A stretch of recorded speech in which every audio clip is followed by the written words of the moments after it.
Alright, it's James from Fitness Basics. Let's talk about metabolism, let's get it addressed, because metabolism is this conflicting, controversial topic between folks of different body types with limiting beliefs that their metabolism is the reason that they aren't losing fat. So I'm going to exactly tell you what metabolism is, how it works, and how everybody is able to achieve fat loss with any metabolism they currently have.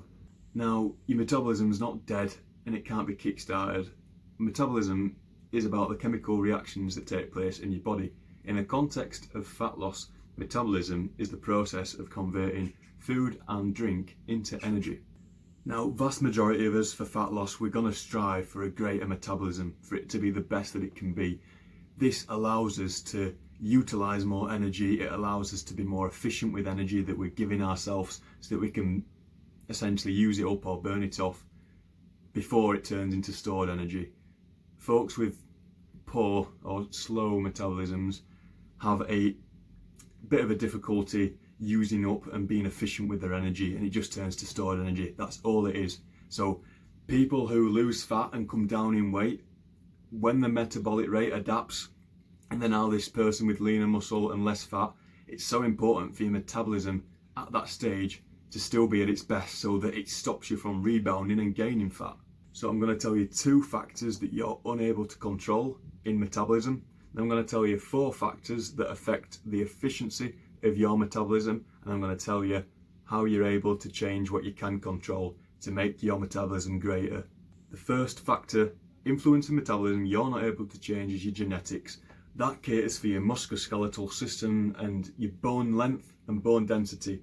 Say somebody who's long-limbed with dense bones, they are going to be a lot more efficient at taking up energy than an individual who's been given short limbs and less dense bones. They're not going to require as much energy to maintain their bones than somebody who's long-limbed and with a decent framework. The second factor we're unable to change with our metabolism is our aging, natural aging. So every decade from your 20s, the average person loses around 5 to 6 pounds of lean muscle tissue.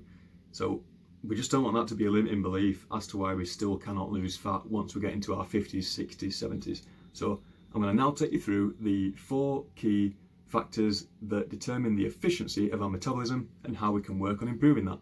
Biggest, most dominant factor to our metabolic rate is our resting metabolic rate. This equates for up to 70% of energy that we use just to function, just to breathe, just to live. For example, say this is 3,000 calories. This is the amount of energy that I require to live, to breathe, to get by day without losing fat or gaining fat. It's heavily determined by a lot of factors with lifestyle, you know, the amount of food that I consume, the amount of energy that I work off. I have 3,000 calories, that's what my maintenance amount of energy is for me, just to not gain fat or not lose fat. So 3,000 calories, my resting metabolic rate takes 70% of all that energy away just to keep me alive and functioning. Individuals with leaner muscle tissue and less fat are more likely to be efficient with the amount of resting metabolic rate energy they can use up, because 1 pound of lean muscle tissue requires around 14 calories of energy every day, but every pound of fat that we have, that takes up 2 to 3 calories per day. So having more lean muscle tissue is going to be a lot more efficient at using more energy than fat. So the basal metabolic rate is very efficient. Once we've lost some body fat, once we've gained some lean muscle tissue, it's a very good place to be in. And once your metabolism has adapted and you're in this place, you're very efficient for fat loss, because 70% of the energy that you expend in a day is coming from your basal metabolic rate. This next factor is crucial as you are trying to improve your metabolic rate when you are losing fat. It is called non-exercise activity thermogenesis. This is a big factor in fat loss, because if you're able to accumulate time when you are effectively expending energy, then it's going to be incredible for fat loss results. So non-exercise activity thermogenesis it's basically when you're creating energy demand from your body without actually doing planned exercise. So this is all of the activity that your body goes through in a 24-hour period, which isn't requiring the gym. It's not doing movements in the gym. It's things like standing up, walking up the staircase, working at a stood desk compared to working at a sat desk. which overall just gives you a bit of a shitter posture, disengages your core. When you stand up, especially over time, that accumulates a lot more energy demand than if you're sat. Honestly, these things add up, and this just helps with fat loss. Non-exercise activity accumulates and it adds up in terms of energy demand. If you're able to take staircases more over escalators, if that is able to work stood up for 1 hour more every day than you are sat down, that's going to accumulate in energy demand, and it's going to be a lot better for fat loss than if you were to just not perform non-exercise activity. So bear that in mind, because that's going to really help to lose fat.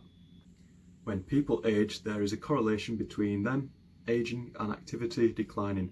So incorporating non-exercise movement is going to be crucial for them if they want to maintain a decent metabolism still. Otherwise, metabolism is just not going to require as much energy from you, because, well, not from you, but because that person will not be using as much energy, they won't have as good a metabolic rate.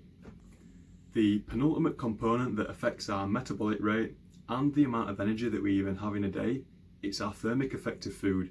If we can get this in check, it's really going to set us up for a decent metabolism. And protein is the biggest factor of this, because it's not just for gym goers who want to build muscle and replenish muscle tissue. Protein serves a vital function to everyone and their bodies. When we eat protein, 15 to 30% of energy of the protein is already used up in just digesting it, compared to carbohydrates that takes 5 to 10% of energy to digest, and fats 0 to 3% of energy to digest the fat. So protein serves a very vital function. Let me just give you an example of how this works. Sorry to the vegans, but say a chicken breast, it's pretty much all protein. Every gram of protein is 4 calories. So 1 gram of protein, 4 calories. Once you've actually digested the 4 calories, it only ends up being around 2.5 to 3 calories that you've now got in energy, because it took some energy to digest. The thing with fat, like I say, it only takes 0 to 3% of energy when you're digesting fat. Every gram of fat is 9 calories, so you're pretty much still consuming 9 calories for every gram of fat you've eaten. If you don't understand that, rewind, rewatch, and you'll probably get the grasp of it.